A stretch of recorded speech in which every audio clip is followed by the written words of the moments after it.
Bienvenue sur la chaîne Ezer Job Consulting. Je suis Vanella, la fondatrice d'Ezer Job Consulting, coach certifié. Bon, au-delà de cette présentation vraiment très formelle, je suis une femme qui, au fur et à mesure de son parcours professionnel, a eu à commettre beaucoup d'erreurs jusqu'à arriver au burn-out, à la dépression, mais j'ai eu également des réussites et tout ceci m'a conduit à pouvoir avoir l'idée de créer cette chaîne, ce support pour pouvoir aider d'autres personnes, que ce soit dans le processus de recherche d'emploi, de recrutement ou le bien-être au travail, pour ne pas commettre les mêmes erreurs que j'ai eu à commettre.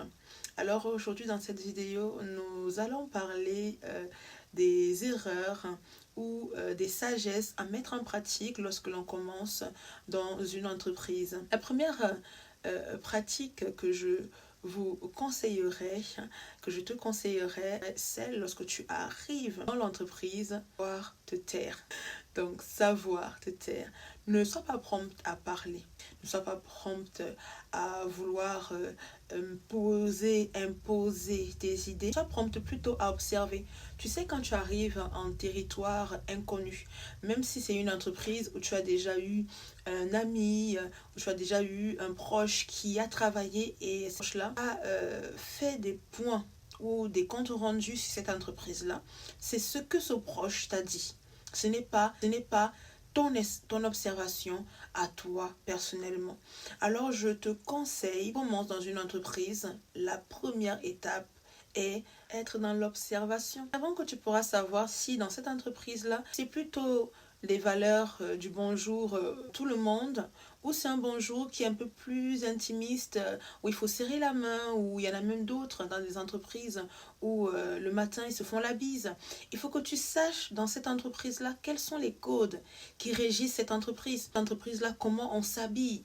Oui, c'est important, le style vestimentaire est dans l'entreprise. Dans cette entreprise-là, comment ça se passe au niveau des réunions? Est-ce que ce sont des réunions participatives ou ce sont des réunions où il y a un intervenant et tout le monde écoute? Comment tu dois poser tes cartes, comment tu dois poser tes pieds. Tu arrives dans une entreprise. Donc, la première sagesse, prompte à écouter, prompte à observer et moins rapide à parler. Observe beaucoup. La deuxième sagesse que je te conseille, c'est ne clique pas. Je sais pas si ça t'est déjà arrivé, moi je l'ai eu dans mon parcours professionnel. Quand tu arrives dans une entreprise, tu as toujours 2 ou 3 salariés, parfois c'est un groupe de salariés qui généralement marchent ensemble.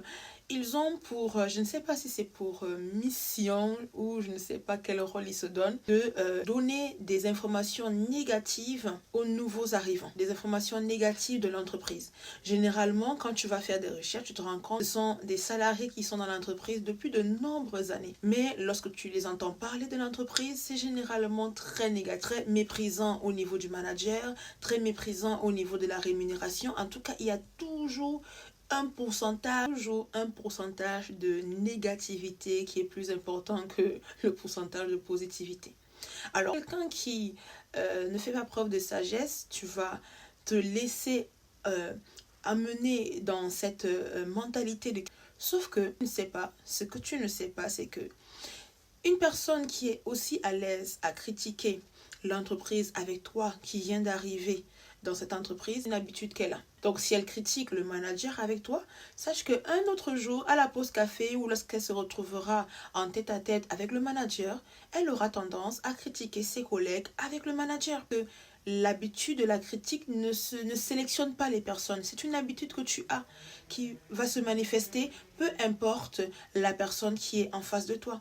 Donc, si toi, tu rentres dans l'entreprise et tu rentres dans ce mood avec ces personnes-là, sache que ta réputation va être donnée dans l'entreprise comme quelqu'un qui vient à peine d'arriver et qui se permet déjà de juger l'entreprise, qui se permet de juger les responsables, qui se permet de juger les méthodes de travail. Et voilà comment, à peine arrivé, soit ta période d'essai va être écourtée, Soit tu vas finir ta période d'essai, au moment de prendre la décision, on te dira que tu n'es pas pris, ou tu vas rester dans l'entreprise, mais tu auras toujours l'impression que tu n'évolues pas.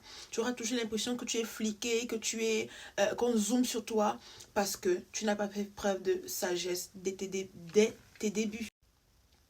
Une autre sagesse que je te conseille lorsque tu arrives dans une entreprise, si tu es dans un poste où avant toi, il y avait une personne qui était à ce poste-là, cette personne n'est plus dans l'entreprise.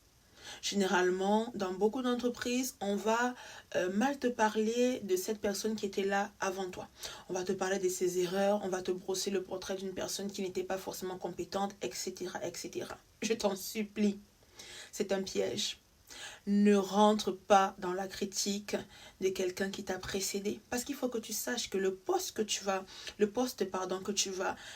avoir, dans lequel tu vas commencer à exercer, rencontre des difficultés. Rencontre des côtés positifs, mais il y a également des difficultés. Les difficultés que ton prédécesseur a rencontrées, tu vas les rencontrer également. Maintenant, c'est selon la sagesse ou selon les compétences que tu vas amener dans l'entreprise, tu vas réussir à surpasser ces difficultés-là. Mais si tu arrives dans l'entreprise avec un air guindé, pensant que toi, ton cas sera différent et tu te permets de critiquer ton prédécesseur, tu vas galérer. Oui, tu vas galérer. Parce que ce que tu sèmes, tu vas le récolter. Tu sèmes le mépris, tu sèmes les critiques, tu sèmes le manque d'indulgence, tu sèmes le manque de... Tu ne donnes pas le bénéfice du doute aux autres. C'est ce que tu vas récolter, toi également, en tant que salarié. Alors quand tu arrives dans une entreprise, évite de critiquer ton prédécesseur.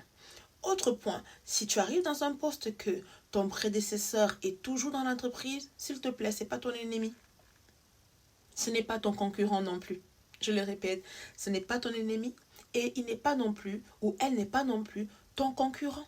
Ce que je te conseille, c'est de faire preuve de beaucoup d'humilité. Même si cette personne-là, de prime abord, ne te laisse pas trop de possibilités de l'approcher, fais preuve de sagesse. Fais preuve de sagesse. Essaie d'observer ce qu'elle aime. Et il faut que tu t'approches d'elle parce qu'il faut que tu saches à ce poste-là, qu'est-ce qui a fait, quelles sont les difficultés que cette personne a rencontrées, quelles sont les facilités qu'elle a rencontrées, qu'est-ce qu'elle peut te conseiller, qu'est-ce qu'elle peut déverser en toi, qu'est-ce qu'elle peut te transmettre pour que tu puisses, toi, commencer non pas à zéro, mais commencer là où elle s'est arrêtée et aller à un autre niveau. Et ça ne dépend pas si cette personne-là, elle est agréable ou pas. Je t'assure, ça dépend de comment tu vas te comporter avec elle. Parce que sache que même une personne qui est réfractaire à ta personne, avec une certaine disposition de cœur, avec une certaine sagesse, avec de l'amour, tu manifestes de l'amour, tu manifestes de la bienveillance. Je t'assure que même si elle ne veut pas te transmettre ses bonnes pratiques, l'amour fait casser les barrières. Oui, l'amour fait casser les barrières. Mais si tu arrives comme le petit nouveau ou la petite nouvelle et tu te prends et tu te dis que tu es meilleur que la personne qui était avant toi, ben tu n'auras pas du tout de bonnes pratiques d'elle. Alors fais preuve d'humilité, rapproche-toi d'elle, pose-lui des questions, le temps est compté. La personne, elle a une date limite, son contrat va s'arrêter, donc le temps est compté. Donc pose-lui des questions, Donc applique cette sagesse-là. L'autre sagesse que je te conseille, c'est participe à la vie d'entreprise. S'il te plaît. Ça ne dépend pas de ton tempérament. Tempérament, ça veut dire si tu es plutôt quelqu'un qui est introverti, extraverti. C'est le savoir-être, le savoir-faire, le savoir-vivre dans l'entreprise. Si tu as une entreprise où d'accoutumée, les personnes mangent ensemble, je ne te demande pas de manger tous les jours avec eux. Mais il faut que dans la semaine, tu aies au moins 1 à 2 jours où tu manges avec tes collègues, où tu participes à la vie de l'entreprise. Lorsqu'il y a des réunions et que la réunion, elle est animée avec une certaine atmosphère de joie, ne sois pas celui qui, dans ton coin, est en train de faire la tête. Participe à la vie d'entreprise. Si c'est une entreprise où tu remarques qu'il y a des présents qui sont faits, observe tes collègues. Offrir des présents simples, des tasses à café, un café. Tu vas à la machine à café pour faire ton café à toi. Prends 1 euro, 2 euros, 3 euros, tu mets de côté pour ce mois-là pour offrir un cadeau à un collègue, à un manager, à même à un responsable, à la vie d'entreprise. Participe, c'est très important. Sinon, tu vas être stigmatisé parce que quand tu arrives dans une entreprise, tu es le nouveau, la nouvelle, tous les regards sont zoomés sur toi. Je répète, tous les regards sont zoomés sur toi.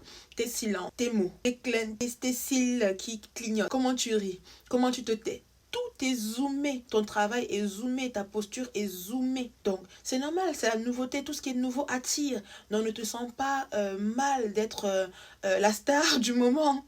Sache que ça ne va pas durer, tu ne seras pas toujours la star du moment.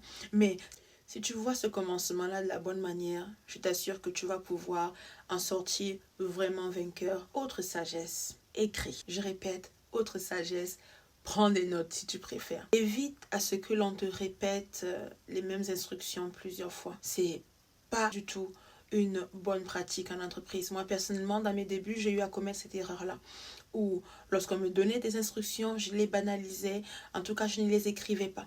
Donc, je me disais, je faisais preuve d'orgueil. Je me disais que j'allais enregistrer toutes les informations qu'on m'a demandées à la minute près, à la seconde près, à la virgule près, à la ponctuation près. C'est pas vrai. Parce que après que l'instruction m'a été donnée, j'ai vécu d'autres situations dans l'entreprise qui ont pris mon attention, qui ont suscité mon attention. Donc, ce qui m'avait été demandé avec précision, j'ai perdu surtout ce côté du détail. Donc, j'ai rendu le travail oubliant, et souvent, c'est un détail qui est très important.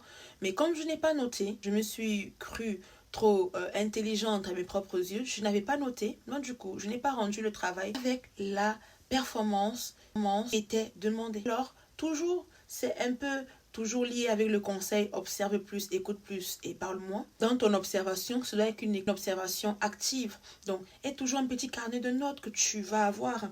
Tu peux avoir un petit carnet comme celui-là. Tu vois, même maintenant, je ne suis plus nouvelle, mais j'ai toujours un petit carnet dans mon poste de travail. J'ai toujours un petit carnet. Et tu vois, celui-ci, il est utilisé lorsque la tâche elle est faite. Je la barre. Aie toujours un carnet de notes. Note qui t'est demandé. Tu es là pour produire du résultat. Tu es là pour apporter des solutions à l'entreprise. Ce n'est pas une association, et même dans une association à but non lucratif de rentabilité, de rendement. Donc, note, aide-toi. Note ce qui t'est demandé. Ça t'évitera d'aller poser encore des questions à la personne qui t'a donné la responsabilité ou qui t'a donné la tâche. Mais qu'est-ce que tu m'as dit? J'ai pas retenu. Ça, sur le coup, la personne va te répondre, mais à long terme, tu vas te rendre compte que tu commences à agacer cette personne-là. Tu le verras sur son visage. Pour d'autres, elles ne te diront pas. Pour d'autres, elles te diront que, mais en fait, tu n'enregistres rien. Mais en fait, tu commences à agacer cette personne-là. Et toi, au niveau de ta réputation, ça vient l'entacher. Que je te conseille, au niveau de tes premiers pas dans l'entreprise, évite de mal parler l'employeur. Je le répète, évite de critiquer ton ancien employeur. Même si votre c'est mal terminé, que la mauvaise réputation a donné, tout son t'a rien demandé. Il y a des collègues, il y a des personnes, tu as vécu une mauvaise expérience avec ton ancien employeur, et à peine tu arrives dans une entreprise, l'employeur là, tu commences à critiquer les collègues, les produits, tu critiques. Toi, tu te diras que ce n'est pas de la critique, tu es un bon comportement. Parce que premièrement, le monde est petit, tu ne sais pas qui connaît la personne à qui tu es en train de parler de cette entreprise-là. Tu ne sais pas si elle fait partie du cercle d'amis de ton ancien responsable, de tes anciens collègues, ou peut-être qu'elle connaît quelqu'un dans l'entreprise à laquelle tu as été embauché précédemment. Alors évite de critiquer parce que le monde est petit et le monde du travail est petit. Les rumeurs vont extrêmement vite. Tu travailles dans le même secteur. Généralement, dans une ville, les entreprises du même secteur se connaissent. Souvent, les responsables se rencontrent. Souvent, ceux qui sont professionnels, lorsqu'ils ouvrent leurs locaux dans la ville, ils vont saluer leurs collègues, se connaissent. Donc, évite ton ancien patron vers ton nouveau patron, pardon. Évite ça, évite de mal parler, évite de donner une mauvaise réputation. Parce que parfois, il y a des personnes qui ne sont pas au courant lorsqu'on prend la décision si on va te garder ou pas. Il y a des entreprises qui contactent souvent vos anciens recruteurs pour voir comment ça s'est passé avant de prendre la décision finale. Et ça, selon le poste, surtout si tu as un poste à grande responsabilité, on va prendre tes références. J'ai essayé là de te donner quelques sagesses. Je ne peux pas tout te donner, mais sache que j'ai pensé à toi. J'ai créé un e-book qui est totalement offert, que tu vas pouvoir retrouver le lien en commentaire ou dans la description, où tu vas avoir d'autres sagesses que tu pourras mettre en pratique, d'autres idées. Peut-être que tu n'as pas l'idée et tu aimerais, voilà, euh, bien débuter tes premiers pas dans cette entreprise-là, ou même tu es déjà salarié depuis de nombreux mois, depuis de nombreuses années, et tu te rends compte que tu as eu à commettre beaucoup d'erreurs. Il n'y a pas de fatalité. Ça, c'est la devise de cette chaîne. Il n'y a pas de fatalité, que des possibilités. Alors, télécharge le e-book et dès lors que tu l'as téléchargé, lis-le et mets en pratique. Mets en pratique. Moi, il y a des situations que j'ai désamorcées avec un café. Un simple café. Des situations que j'ai désamorcées avec un simple café. Là où avant, j'aurais été dans une autre attitude un peu guindée, avec une proposition de faire un café, la situation a été totalement désactivée et la bonne humeur est arrivée.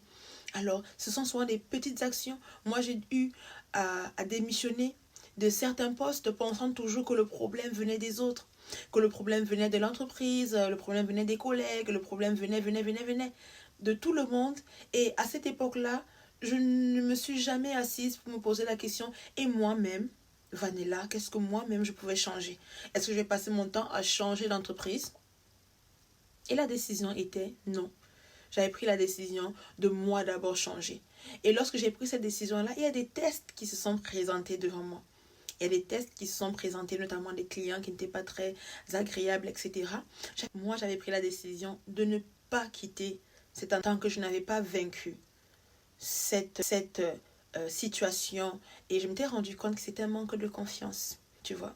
Donc, analyse ta vie professionnelle. Elle se bâtit, une carrière se bâtit. Et ça commence d'abord par l'environnement intérieur. Alors, télécharge ton e-book. Je reste disponible. Tu peux écrire en commentaire tes expériences, des erreurs que tu as eu à commettre. Ou peut-être que tu es dans une situation actuellement et tu ne sais pas trop comment la qualifier, si tu es en train de commettre une erreur ou pas. Mets ça en commentaire et je me ferai le plaisir de pouvoir te répondre. Tu peux également directement prendre rendez-vous avec moi dans mon agenda qui est disponible en bio. Et tu vas voir qu'il n'y a pas de fatalité, que des possibilités. N'hésite pas à télécharger ton e-book et à t'abonner à la chaîne. À très bientôt pour une nouvelle vidéo.